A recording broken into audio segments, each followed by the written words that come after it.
wabarakatuh.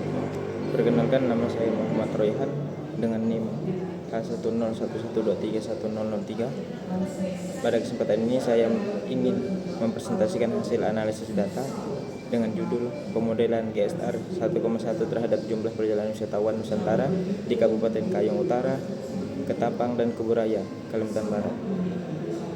Nah, analisis ini bertujuan untuk memodelkan serta meramalkan jumlah perjalanan wisatawan Nusantara dengan mempertimbangkan keterkaitan waktu dan keterkaitan antar wilayah menggunakan model Generalized Space-Time Autoaggressive atau GSTAR. Nah, data yang digunakan berasal dari Badan Pusat Statistik atau BPS Provinsi Kalimantan Barat. Variabel yang dianalisis adalah jumlah perjalanan wisatawan Nusantara berdasarkan kabupaten tujuan wisata. Wilayah penelitian terdiri dari 3 kabupaten, yaitu Kabupaten Kayong, Ketapang, dan Kuburaya.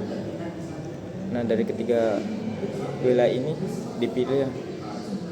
dipilih karena saling keterbatasan langsung, sehingga terdapat kemungkinan bahwa kondisi wisata pada suatu wilayah dapat mempengaruhi wilayah lain di sekitarnya. Nah, periode pengamatan kita mulai dari 2023 hingga April 2026 dengan total 40 data bulanan untuk masing-masing wilayah. Karena data berbentuk runtun waktu pada beberapa lokasi yang saling berhubungan secara geografis, maka model GSTAR dipilih karena mampu mengakomodasi hubungan temporal dan spasial secara bersamaan. Nah,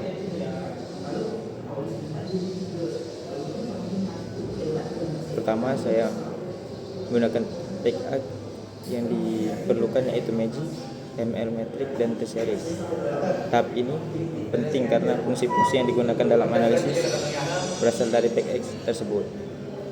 Nah, pada bagian ini data dimasukkan ke dalam R menggunakan fungsi Red Table. Data terdiri dari variabel bulan, Kayong Utara, Ketapang, dan Kuburaya. Setelah data berhasil dibaca, saya menggunakan fungsi view untuk memastikan struktur dari data sudah sesuai. Nah, selanjutnya saya membuat plot time series untuk masing-masing wilayah. Nah, perintah plot kita gunakan untuk melihat pola perkembangan jumlah wisatawan dari waktu ke waktu. Dari grafik terlihat adanya peningkatan jumlah perjalanan wisatawan terutama sejak tahun 2023.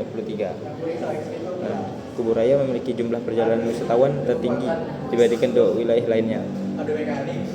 Tahap eksplorasi ini berfungsi untuk memahami karakteristik data sebelum dilakukan pemodelan. Nah, pada bagian ini data wisatawan dari ketiga wilayah disimpan lalu bentuk matrik menggunakan fungsi ASMatrik. Matrik ini kita namakan YT. Fungsinya adalah memudahkan operasi metrik yang diperlukan pada model GSTAR.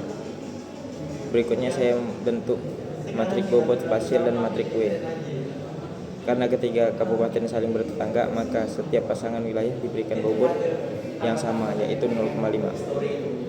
Matrik bobot yang digunakan adalah baris Kayong Utara memiliki bobot 0,5 terhadap Ketapang dan 0,5 terhadap Kuburaya, dan begitu juga untuk wilayah ini.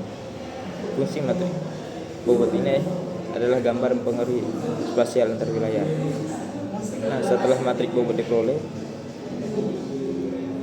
saya menghitung W kali Y atau WY. Hasil ini menunjukkan pengaruh rata-rata wilayah tetangga terhadap suatu wilayah pada setiap periode.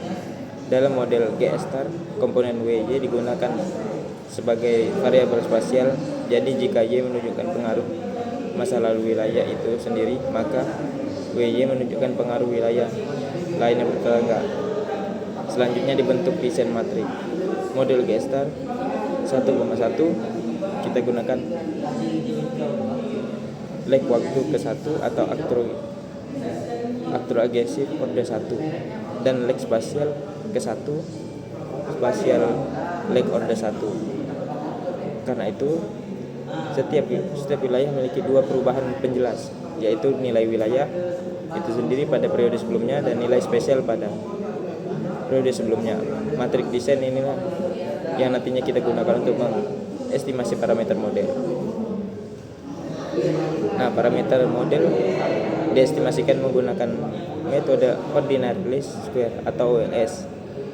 Nah, hasil ini menghasilkan model untuk Kayong Utara Z1T sama dengan min 0,4823 Z1 dalam kurung T kurang 1 ditambah 0,1515 Z2 dalam kurung T kurang 1 ditambah 0,1515 Z3 dalam kurung T kurang 1. Nah, untuk ketapang Z2 T sama dengan 1,0454 Z2 dalam kurung T kurang 1 kurang 0,0156 Z1 T kurang 1 dikurang 0,0156 Z3 T kurang 1. Nah, untuk kubraya Z3 T dalam kurung 0,9904 Z3 T kurang 1 tambah 0,0408 Z1 dalam kurung T kurang 1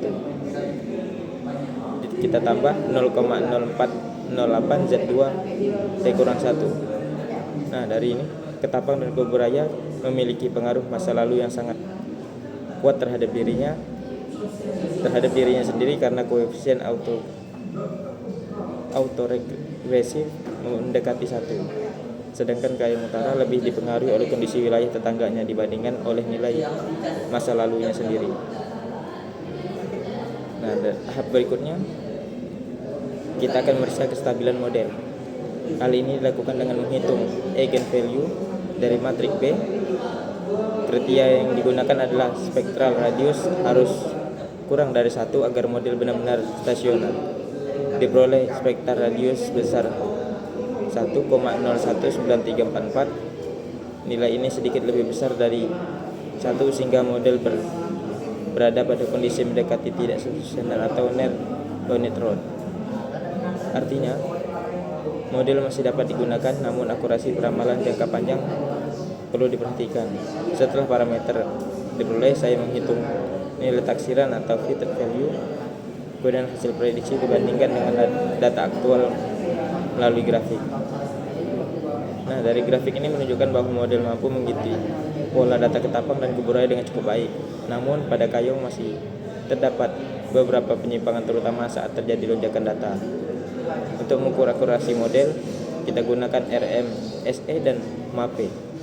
Nah, hasilnya Kayong Utara memiliki MAPE sebesar 23,03%, ketapang memiliki MAPE sebesar 1,64%, kuburaya memiliki MAPE sebesar 2,28%. Semakin kecil MAPE, maka semakin baik kemampuan model dalam melakukan prediksi. Dari hasil ini dapat disimpulkan bahwa model bekerja sangat baik pada ketapang dan kuburaya. Nah, selanjutnya akan kita lakukan pemeriksaan residual menggunakan Kiki plot dan ACF. Nah, Kiki plot ini digunakan untuk melihat apakah residual mendekati distribusi normal, sedangkan ACF digunakan untuk memeriksa apakah residual bersifat white noise atau tidak memiliki autokorelasi yang tersisa. Hasil menunjukkan bahwa secara umum residual memenuhi asumsi white noise, meskipun demikian masih terdapat beberapa outlier, terutama pada residual Kayong Utara. Nah, pada tahap terakhir ini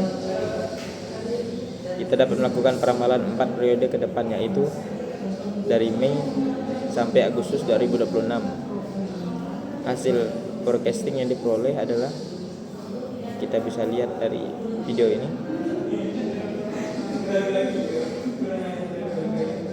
Nah, dari yang kita lihat, hasil ini menunjukkan bahwa ketapang cenderung mengalami penurunan secara perlahan, kuburaya menunjukkan tren peningkatan, sedangkan Kayong Utara menunjukkan pola lebih fluktuatif. Nah, berdasarkan hasil analisis, mode GSTAR 1,1 berhasil digunakan untuk memodelkan jumlah perjalanan wisatawan Nusantara pada 3 kabupaten di Kalimantan Barat. Matrik bobot spasial berhasil menggambarkan hubungan antar wilayah yang saling bertetangga. Hasil evaluasi menunjukkan bahwa model memiliki performa sangat baik pada Ketapang dengan MAPE 1,64% dan Kuburaya dengan MAPE 2,28%. Sementara itu, Kayong Utara memiliki tingkat kesalahan yang lebih tinggi yaitu 23,03% karena pola datanya lebih berfluktuasi. Hasil forecasting menunjukkan tren menurun pada Ketapang, tren meningkat pada Kuburaya, dan fluktuatif pada Kayong Utara. Secara keseluruhan model GSTAR 1,1 cukup efektif dalam menangkap hubungan temporal dan spasial pada wisatawan Nusantara, terutama untuk wilayah Ketapang, Kuburaya. Nah, mungkin cukup sekian dari presentasi dari saya. Terima kasih. Assalamualaikum warahmatullahi wabarakatuh.